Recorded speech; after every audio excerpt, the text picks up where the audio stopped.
Good morning. Welcome to the Football Show. Just 9 days away now from the restart of the Premier League season. This morning, we're speaking to Aston Villa's women's sporting director, Eni Aluku. We'll be off to Italy to chat to AC Milan's Asmir Begovic. The Bundesliga with Alan McInally and a few stories from his time at Bayern Munich, as well as having Merce on Monday.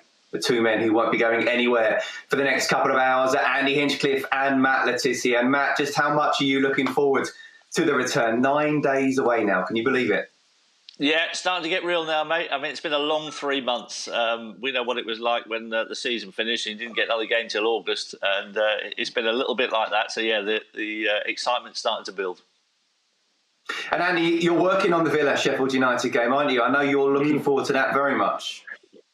Yeah, I actually did the Villa-Leicester game, the last game before the pandemic kind of shut football down. So to be asked to do the first game back is a real privilege. Again, getting down to Villa Park. OK, it's going to be strange. It'll be strange circumstances with no fans there. But football is back, which is wonderful news. Again, we've got 9 days to go. So fingers crossed we get to the 17th and football kicks off again. Yeah, cannot wait. OK, well, let's get to Garen Hughes, shall we, and look at the major talking points in football right now. Garen, good to see you. Powerful scenes in the Bundesliga at the weekend, with many players and clubs taking the knee in support of the Black Lives Matter campaign. And Raheem Sterling, who speaks very well on these matters, has spoken about it as well. Oh, Raheem Sterling's words are very powerful. Just to bring people up to speed, he's done an interview with the Newsnight programme, and in it's some really powerful words. Raheem has kind of taken on this role where he doesn't speak too much, but he's well aware of his role as a role model, and that when he does speak, is that people do listen. It goes back as far as that Instagram post he put, some 200 plus words the day after the game at Stamford Bridge when he was abused. That had a huge effect. Obviously, then the cupping of the ears after he scored the goal against Montenegro, because he and other black players for England that night suffered some horrendous abuse. He's spoken up about racism within the domestic game, internationally as well.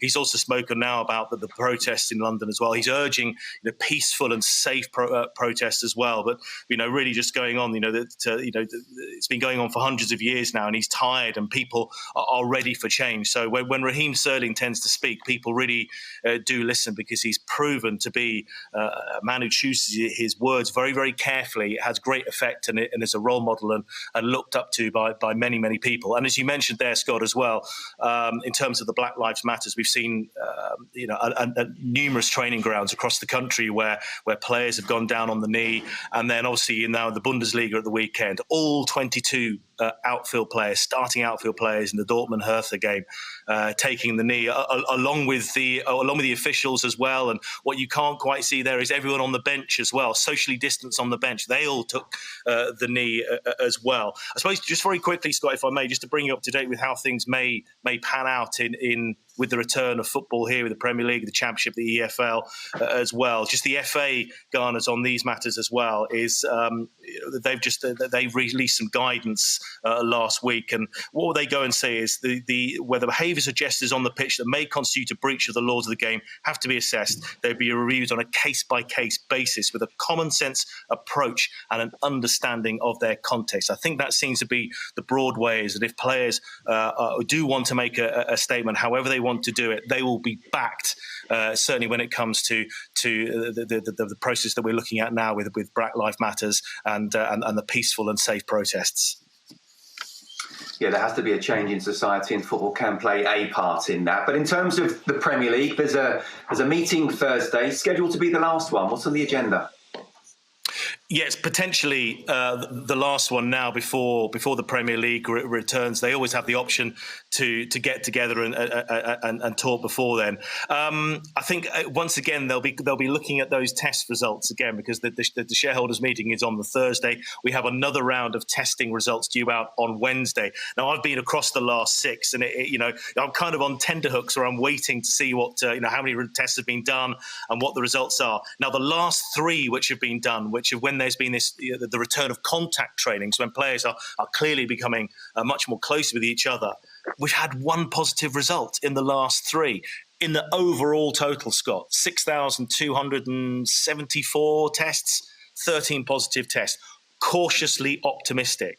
And they've got to keep on looking at it, but they'll be looking again on Wednesday. If it's another sort of very, very either a zero or a very low result, there's going to be another bit more relief as well as you move towards that momentum building for the start of the season. Other things on the agenda as well. I'll just quickly bring up this. If anyone couldn't quite see this, it's a cure for insomnia, everyone, that one. But it's basically what all the clubs are going to be discussing. It's about how a Premier League match needs to look when it returns a week on Wednesday. All the protocols, hygiene, medical needs, the amount of people who need to be at a stadium, whether it's a green zone or a red zone, where you're allowed to go, all those things, they're going to have to learn that document and pass it down to every member of staff, every person that is a stadium as well. So lots still to talk about.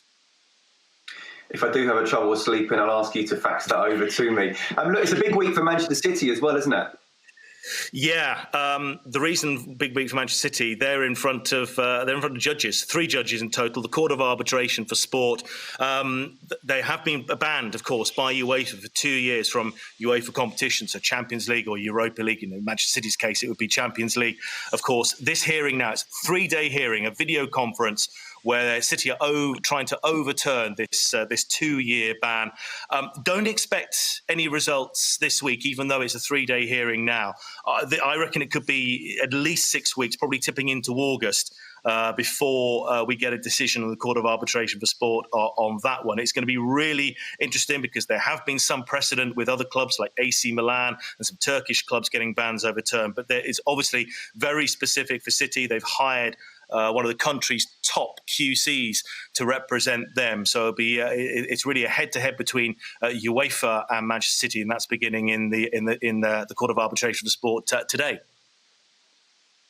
It's also a big week, big day tomorrow with the EFL and League One. Are we expecting anything other than a season curtailment and straight to playoffs?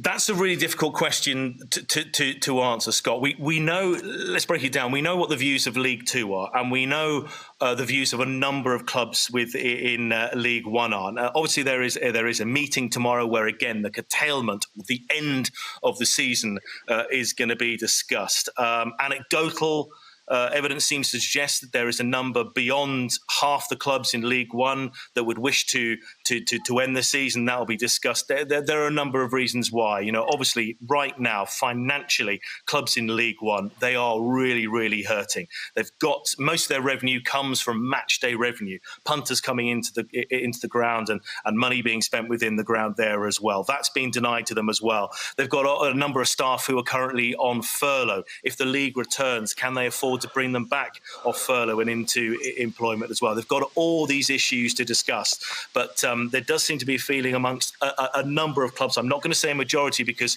nobody will know until a vote is taken, but maybe there is a proportion of the clubs that would be looking, certainly in League One, that they end their season as well, with the issues that I've just spoken about there being high on their agenda. Yeah, and we just talked about the Premier League test results as well. There have been test results in the EFL. Good ones? Yeah, good news, in the Championship. In the Championship, they're all 24 clubs have been tested, and it's a very similar number to the Premier League. The Premier League tested 1,195 at the weekend, 1,179 in the Championship, with just 2 positive results for the Championship. But you know how I spoke just a bit earlier about the financial difficulties in League One and League Two. One of those difficulties is how do they pay for testing? It is not a cheap thing to do. It's roughly around 140, 150,000 pounds per club. So in League One and League Two, there were some tests. 135 in League One, 132 in League Two. There was only 1 test that came back positive overall, but they're only going to 4 clubs in each of the divisions because it is very, very cost prohibitive for those clubs to do it. But in terms of the Championship, I think, again, encouraging results in terms of just that percentage. 1,179 tests, just 2 came back positive. Because a positive test now for anyone, and it means they miss the start, don't they? The restart. Yeah, well, certainly the rules are crystal clear. There are kind of 2 sets of rules. There are the rules from Public Health England, which are the government rules. Then beyond that, you can't go below it, but beyond that, you have the rules of Premier League and the EFL as well. But they're looking into it, and it's basically a 14-day quarantine. Say quickly, for example, Scott, if you're asymptomatic, you haven't got any symptoms, 7 days you stay away from the training ground, then you're retested. If you're negative, you can return, but you can't return in contact with anybody else. You've got to go back to the back of the beginning, step one protocols where you go back to the training ground individually. So certainly, as you say there, Scott, if you test positive now, you are more than likely to miss the start of the season. Garan, great to talk to you. Thank you very much for your time this morning.